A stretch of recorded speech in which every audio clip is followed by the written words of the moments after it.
Salut la famille, j'espère que vous allez bien. Bienvenue sur notre chaîne préférée AZ News. On se note une nouvelle information du côté du Sénégal. Pour un marché de 5 milliards d'euros, les autorités britanniques auraient versé au Rwanda une somme de 300 millions d'euros pour un projet de la loi déjà adopté au Parlement. Ce texte prévoit l'expulsion de toutes les demandes d'asile, quel que soit leur pays d'origine, vers le Rwanda. Sur quelle base juridique le président rwandais se permet d'externaliser le droit d'asile?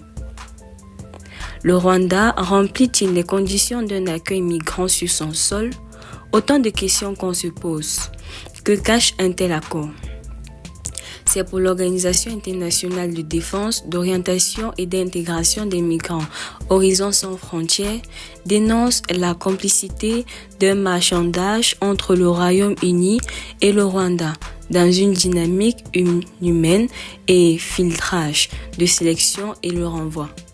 Cette nouvelle forme d'économie des migrants est malheureusement développée par un discours émaillé d'almagas pour des raisons sécuritaires, comme ce fut le cas du Brexit, un tissu de mensonges sur l'islam et les migrations.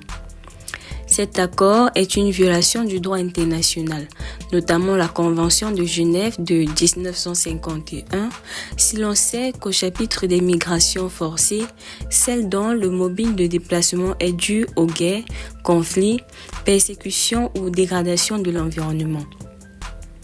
Le pays d'accueil, pour ne pas dire l'Occident seulement, est non seulement un devoir de respecter au regard des conventions internationales, mais aussi une obligation morale envers ceux dont la vie est menacée.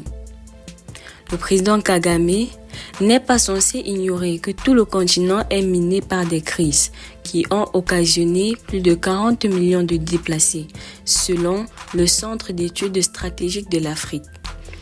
Raison pour laquelle HSF s'engage énergétiquement contre cette stratégie qui fait fi à la dignité humaine.